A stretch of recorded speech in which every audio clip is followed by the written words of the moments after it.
언니, 혹시 이런 적 있어? 같이 밥 먹는데 아무 말도 없어. 그래서 오늘 뭔가 있었어? 하고 물어봤더니, 아니, 그냥 피곤해라고 해. 근데 그 말이 왜 이렇게 차갑게 들리지? 분명히 똑같은 말인데, 어떤 날은 그냥 피곤한 거로 들리고, 어떤 날은 나랑 있기 싫다는 말로 들려. 내가 이상한 건지, 상대가 변한 건지, 아니면 우리 사이가 뭔가 달라진 건지. 오늘은 그 얘기 해볼 거야. 배우자랑 말이 안 통하는 느낌. 같은 말인데 왜 다르게 들리는지. 그리고 그게 진짜 무슨 의미인지. 사연 먼저 읽어볼게. 사연자는 41살 전업주부 언니야. 결혼한 지 11년 됐고 아이 둘 있어. 남편은 중소기업 영업직인데 외근이 많아. 언니는 둘째 낳고 나서 회사를 그만뒀고 지금은 집에서 아이들 챙기면서 살고 있어. 언니한테 습관이 하나 있어. 남편이 퇴근하면 현관문을 먼저 켜. 남편이 들어올 때 어두운 집에 들어오지 않았으면 해서. 결혼 초부터 해온 거야. 근데 남편은 그걸 한 번도 얘기한 적이 없어. 당연한 거라고 생각하는 건지 몰라서인지. 어느 날 저녁이었어. 아이들 재우고 나서 남편이랑 거실에 앉아 있었는데 언니가 조심스럽게 말을 꺼냈어. 우리 요즘 대화가 없는 것 같아. 남편이 뭐라고 했는지 알아? TV 보다가 고개도 안 돌리고 이렇게 말했대. 뭘 또 얘기해. 나 오늘 진짜 힘들었어.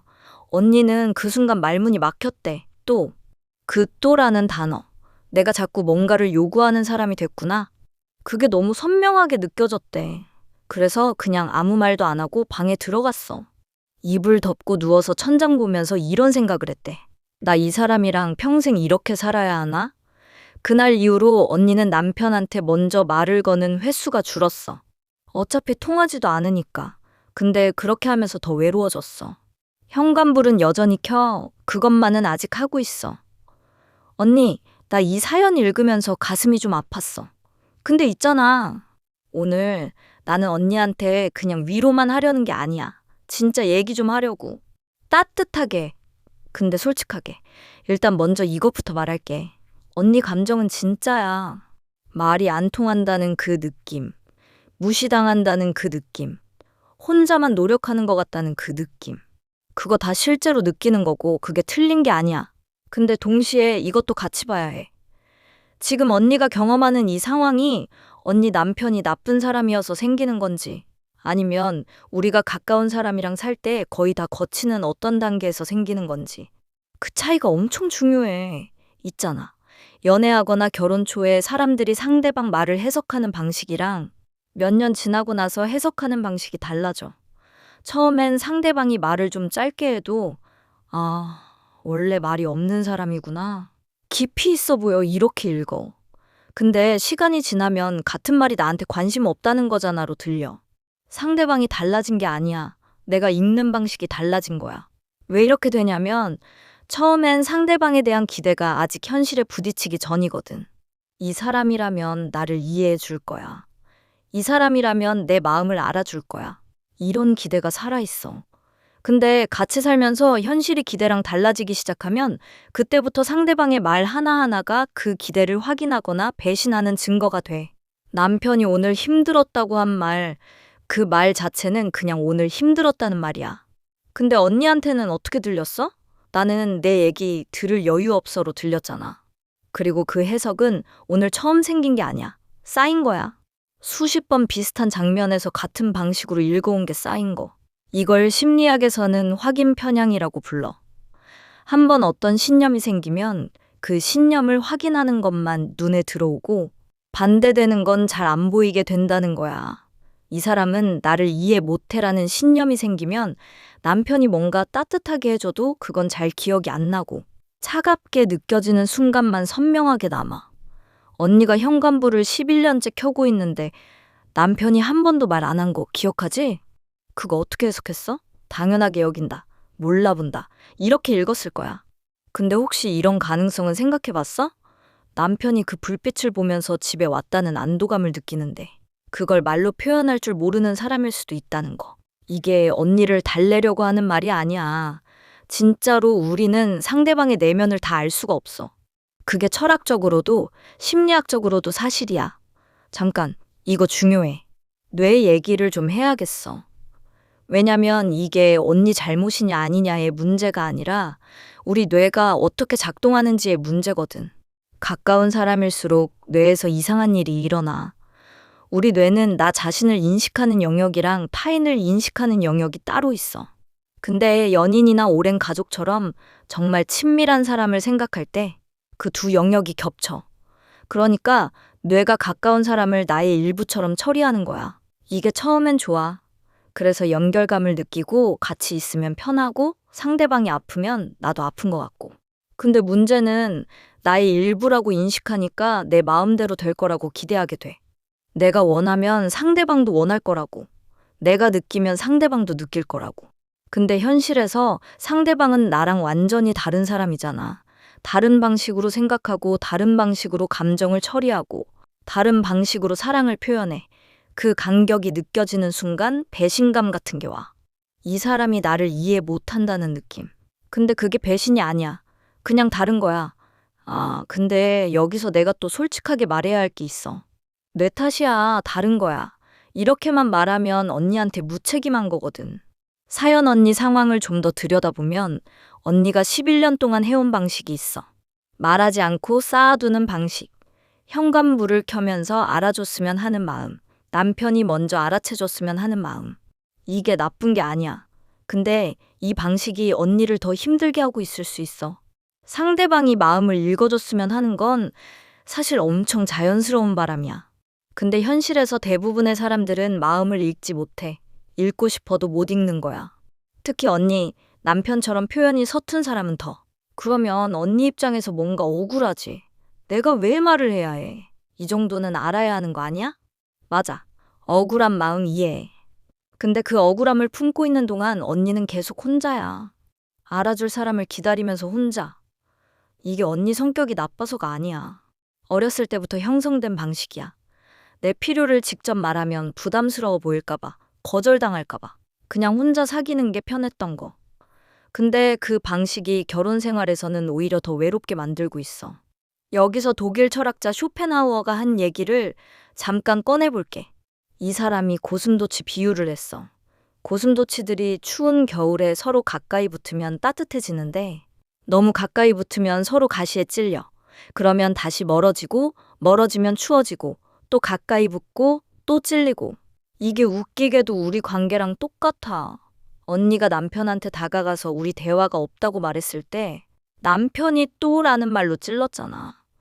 그러면 언니는 다시 방으로 들어가. 멀어지는 거야. 그러면 외롭고 추워. 그러면 또 말 걸고 싶고.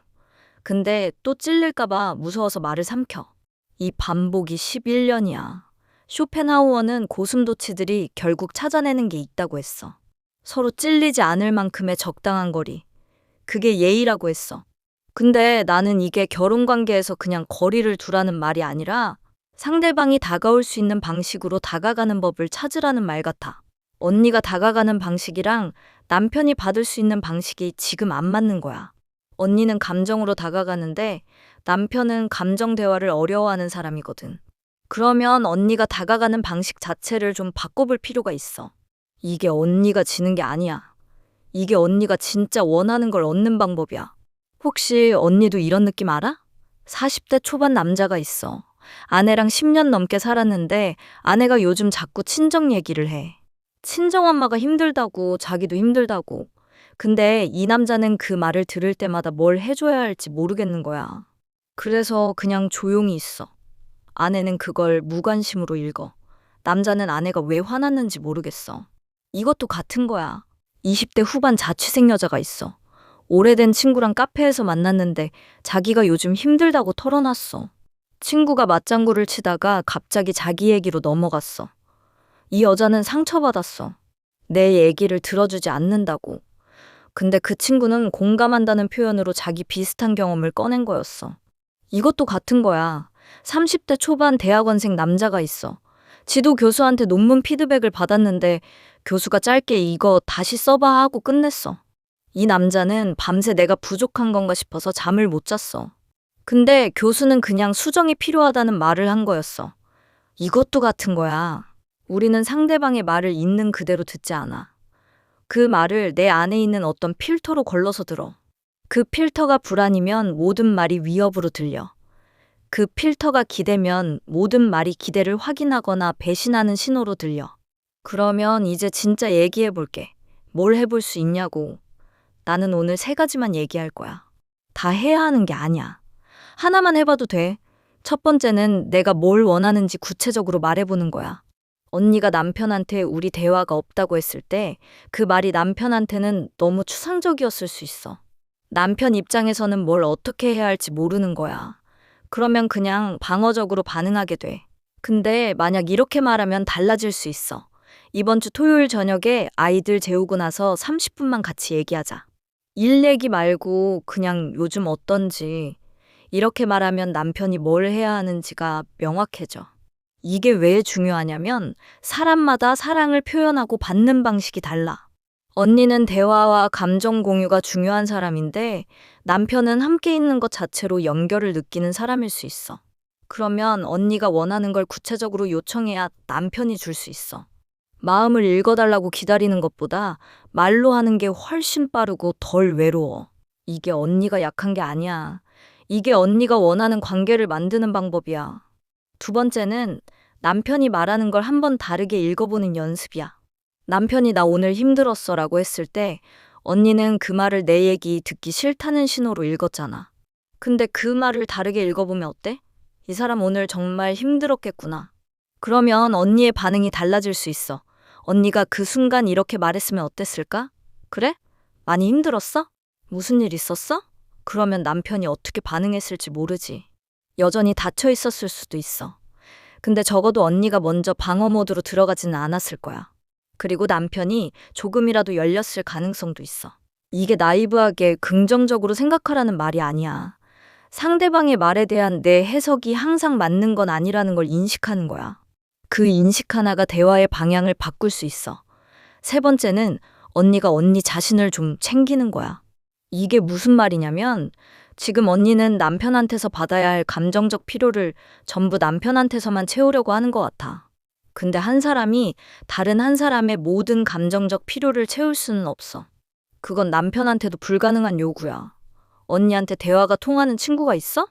언니가 언니답게 있을 수 있는 시간이 있어? 아이들 챙기고 집안일하고 남편 기다리는 것 외에 언니 자신을 위한 시간이 얼마나 있어? 전업주부로 사는 게 고립감을 만들기 쉬워. 그 고립감이 남편한테 집중되면 남편의 말 한마디 한마디가 더 크게 들려. 더 예민하게 반응하게 돼. 그건 남편이 나쁜 사람이어서가 아니라 언니한테 다른 출구가 없어서야. 언니 자신을 채우는 시간이 생기면 남편한테 거는 기대의 무게가 조금 가벼워질 수 있어. 그러면 남편의 말도 덜 무겁게 들릴 수 있어. 마지막으로 사연 언니한테 직접 말하고 싶어. 언니, 현관 불 켜는 거 나 알아. 그 마음 알아. 말 안 해도 알아줬으면 하는 마음, 그게 사랑이잖아. 근데 그 사랑이 11년 동안 말없이 쌓여서 지금 이렇게 된 것 같아. 남편이 나쁜 사람인지 아닌지는 내가 판단할 수 없어. 근데 언니가 지금 진짜 외롭다는 건 알아. 그리고 그 외로움이 말이 안 통한다는 느낌으로 나오고 있다는 것도. 말이 안 통하는 게 관계가 끝났다는 신호가 아니야. 지금 다른 방식이 필요하다는 신호야. 언니가 말하는 방식, 기대하는 방식, 받아들이는 방식이 조금 달라질 필요가 있다는 거야. 그게 쉽지 않은 거 알아. 11년이 쌓인 거니까. 근데 언니가 현관불을 11년 동안 켜온 것처럼 작은 것 하나를 조금씩 바꿔갈 수 있어. 오늘 이야기를 한 줄로 압축하면 이거야. 말이 안 통하는 게 아니라 통하는 방식을 아직 못 찾은 거야. 오늘 영상이 언니 마음에 조금이라도 닿았다면 구독이랑 좋아요 눌러줘. 그게 냥냥쌤한테 진짜 힘이 돼. 냥냥.